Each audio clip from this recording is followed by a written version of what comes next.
The vegan space is very hard. All of the vegan restaurants around us are closing. So can you imagine being at war and everybody else is dropping? And it's just you and the sea all by yourself. And you're like, okay, what, am I next? I feel like this is therapy and I like it.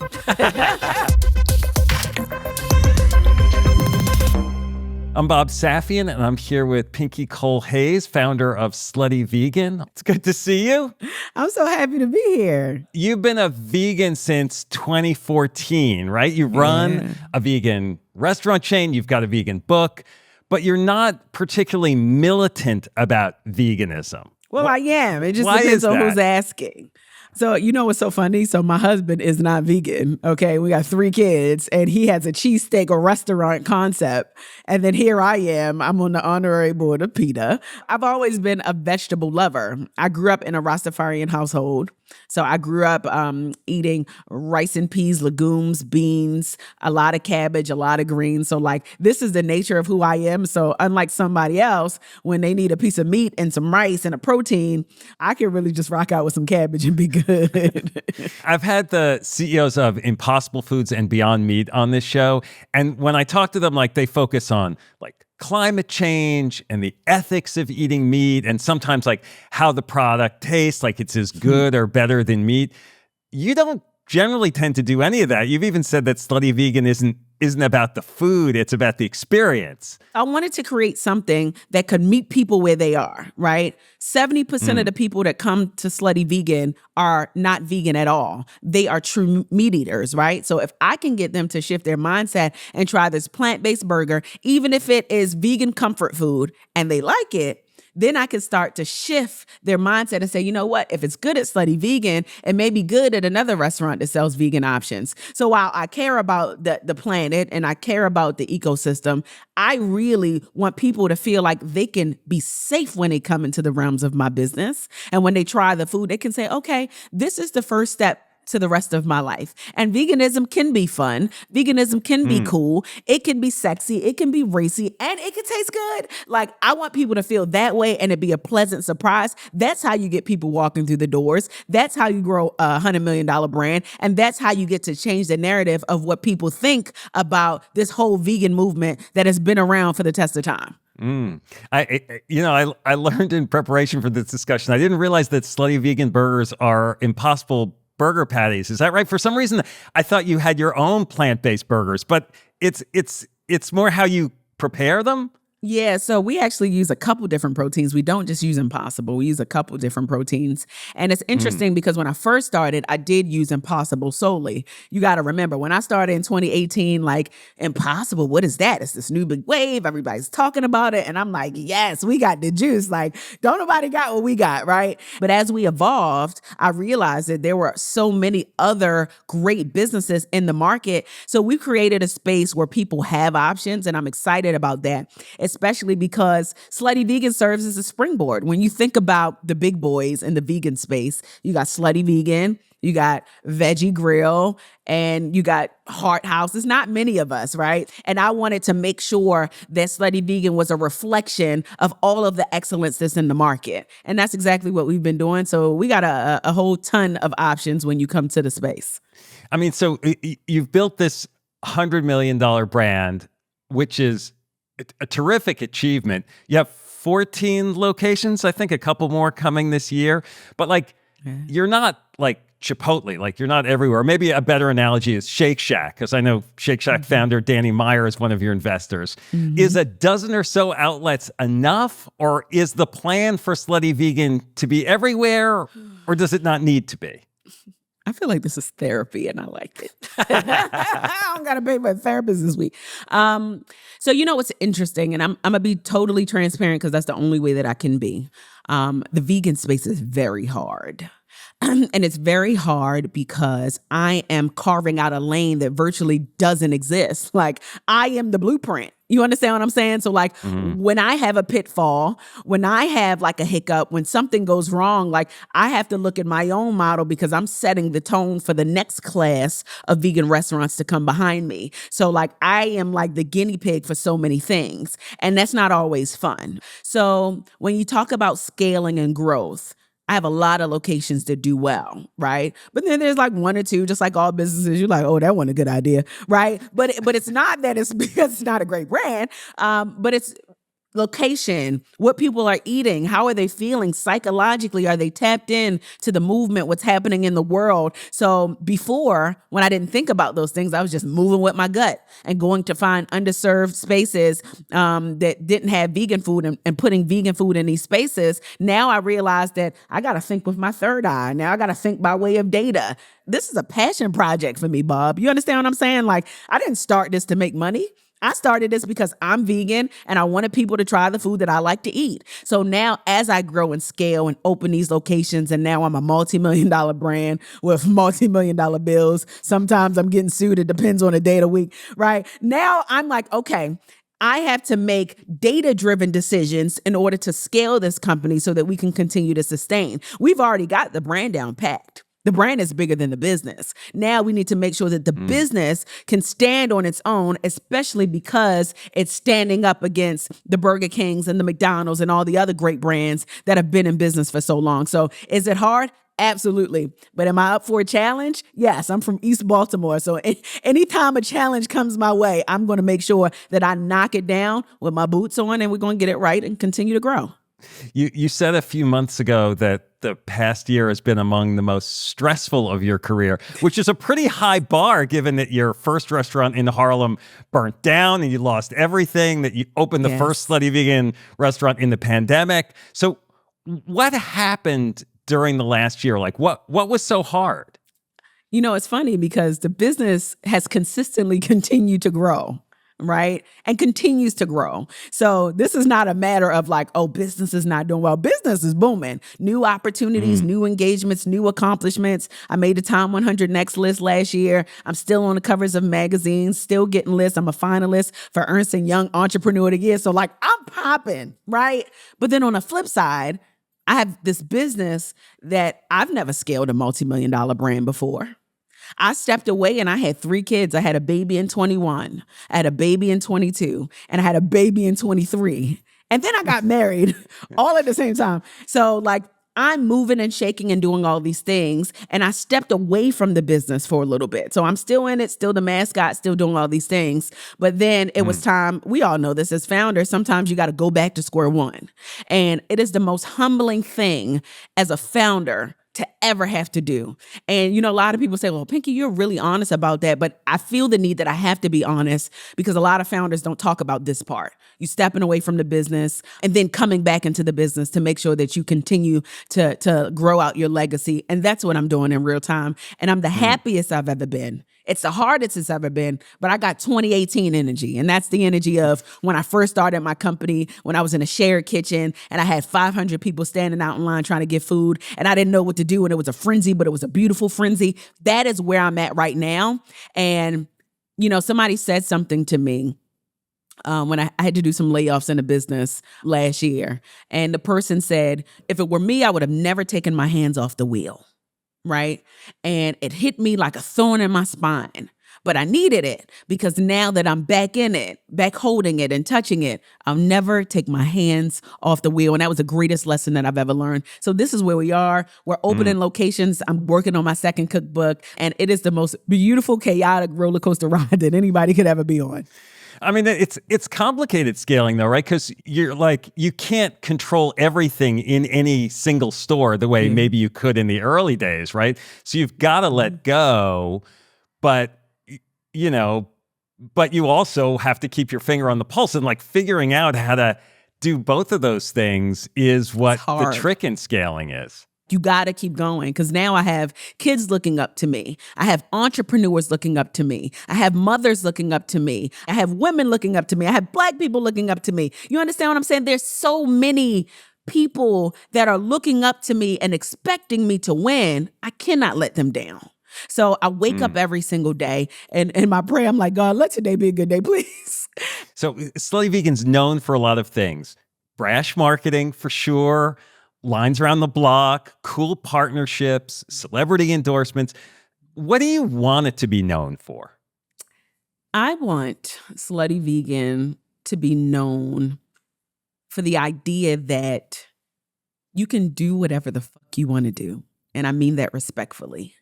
When I came into this space, people told me that Slutty Vegan, the name was too racy and it was too raunchy and it was too provocative and kids aren't going to like it and like nobody's going to support it. And had I listened to them, I wouldn't be the brand that I am today.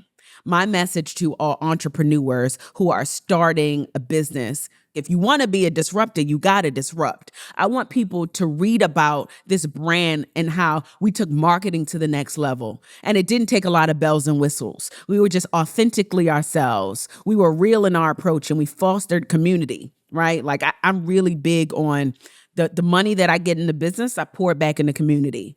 I make sure that I lift as I climb, and I want people to remember this brand for that. This ain't about sex. Slutty Vegan has nothing to do with sex. It's just a way to draw you in.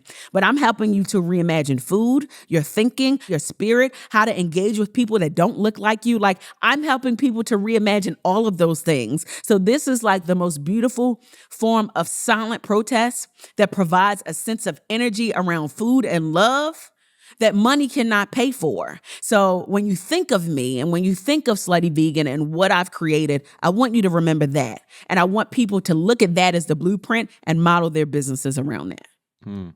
The New Yorker wrote a story about you a year ago that I went back and reread, and there was this phrase in there that said that, like, she's not ideological, she's first and foremost a saleswoman. And it was almost like damning with faint praise, like there's not some higher mission, like almost that you're just a saleswoman.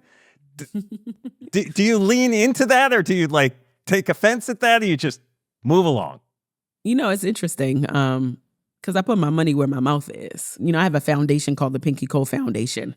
I've paid the rents for local business owners, right? I've paid the tuition for 30 college students so that they can graduate from college. I've given out at least 800 LLCs to a graduating class of seniors. I've given $8.9 million in resources, entrepreneurial resources, to a graduating class of students. I could go on and on. Opportunities providing life insurance for Black men if they make $30,000 or less. So when you talk about being a salesman, you could call me what you want, but I do the work. People know me for the work that I do. You see burgers and fries, that's just a vessel, right? But the vessel leads you to the engagement, the community, the entrepreneurship, helping to bridge the wealth gap, the education, the edification, the knowledge, the wisdom, all of that. You put that in a bowl and you stir, and here you got me. And if you want to call it what you want to call it, who cares? But guess what? I get the job done. You recently gave the commencement address at Savannah State University and HBCU, and you announced there that you were donating almost $9 million in entrepreneurial services to graduates in partnership with Operation Hope. So for an effort like that, like where does that idea come from? How did that turn out that way?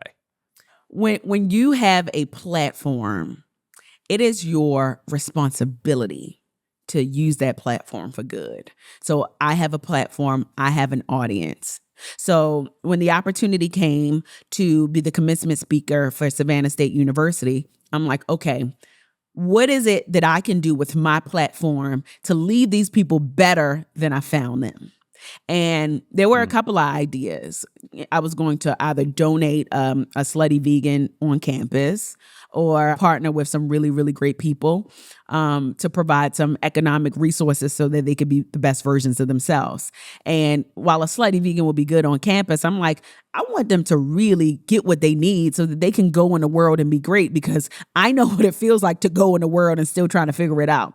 So helping them to cut out the middleman and get right to what they need so that they can jumpstart the world when a lot of people don't even have that kind of opportunity is golden. And I'm not going to stop there, right? I want to be recognized as a beacon of hope. When you see me, you know Pinky got something for you, right? Pinky is going to walk away and you're going to have something. And it might not be things. It's not always tangible. It's energy, it's wisdom, it's knowledge. After this interview, you're going to say, oh, either this girl is crazy or like I felt her spirit and her energy. But I want people to leave better than I found them. You said that you're like sort of a celebrity by accident, and it can almost look from the outside like you've navigated all the challenges of being a Black woman in business smoothly, but it can't have been that easy. it was easy to get here. And I'm going to be honest. And my story is different from a lot of other people, right? To get here was easy. Now, to stay here is where the challenge comes in. I made $1 million in the first 3 months. But how about making another $20 million and another $20 million after that, and navigating getting sued and navigating being in this space? And I'm not just showing up as me anymore. I have an obligation as a woman, as a Black woman, to show up in a way that is a reflection of the people who look like me. Right? So getting here was easy. Staying here is a little bit difficult. Scaling is super popular, that's famous, that like literally like I flushed the toilet wrong, I'm on the news, right? So like making sure that you operate in excellence and being best in class in everything that you do is not easy, but it's so worth it because it forces you to make sure that you show up as the best version of yourself. You're an investor, Danny Meyer, has been on the show a couple of times, Shake Shack founder. Love Danny. What kind of things do you ask him about? I mean, he talks that he's learned stuff from you. So Danny is the bomb. Danny is like a cool guy, man. Like I can remember when I'm gonna be honest, when I first met Danny, I wanted to cover a Forbes. It's so bad, right? So I did the $25 million raise. Company valuation was $100 million. I'm like, oh yeah, I know I'm getting the cover of Forbes. I was ready for it. Like it is mine. I'm claiming it. I'm not taking no for an answer.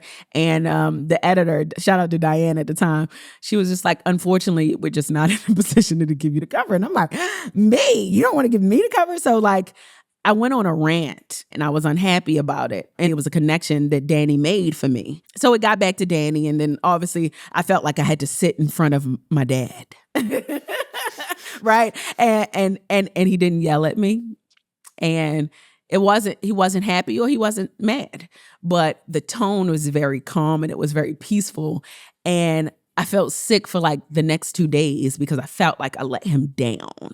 And what that showed me is there is a different level of respect that I have for this man. I realized that the respect that I have for somebody that didn't raise his voice, he wasn't irate, he was very calm, and he gave me a sense of wisdom that I never got from anybody else. And that level, it was a silent wisdom. So it changed my mindset on how I interact with people when I don't get things that I want. And that probably was the biggest lesson that I learned in my life. I heard that you cried when you gave up equity in Slutty Vegan. Were these tears of joy? Were this sadness? What was that about? What happened in that moment? Well, I was also pregnant, so I could have been very hormonal at the time. However, I come from a single parent household. My father did 22 years in prison. Never in my wildest dreams could I ever imagine creating a brand of this magnitude, let alone people believing in my dream enough to want to give me that kind of money to be able to grow my brand. Because once upon a time, it's me, it's mine. I created it. I wake up every day. I run this business. But I had to realize that 10% of a watermelon is greater than 100% of a grape. And if I want to be great in the world, I got to go stronger together. So when the money hit my bank account, Bob, I'll tell you the truth, 25 million hit my account and I just started sobbing. And you don't know how you're going to feel when that happens. And I think that was like a life-changing moment for me because I've never been in that situation before. Who would have thought that you'd be crying over getting money? But as a founder, figuring it out, I didn't know, and I'm still navigating. I don't know everything about business, right? Like, if you would have asked me this 5 years ago, I'd have been like, equity, what? Safe notes, what? What do you do with that? But now, it's like school. I've been able to grow in business, and I've learned a lot of things, and I'm glad I'm on the other side because I get to be a testimony to a lot of other entrepreneurs.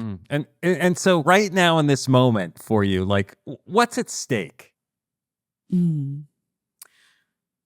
What's at stake? I don't want to be a Netflix documentary. Not for the wrong reasons anyway. Listen, let me tell you, I got to be honest. All of the vegan restaurants around us are closing. So can you imagine being at war and everybody else is dropping? And it's just you and the sea all by yourself. And you're like, okay, what am I next? Like, what I got to do to like make sure that I'm safe? So every day is uncertain. we still do a lot of business. But the biggest businesses that do a lot of business file for bankruptcy, close their doors. So the state of the vegan movement is unpredictable. So what's at stake is that I will not lose. Like, I will not lose. I will continue to grow. I will continue to thrive. I will continue to create opportunity for other people. And that's a big responsibility. But, they say heavy is the head that wears the crown. And I'm up for the challenge. I'm up for the task. We're going to get it done. Great. Well, thank you, Pinky. Thanks for doing this. Thank you so much.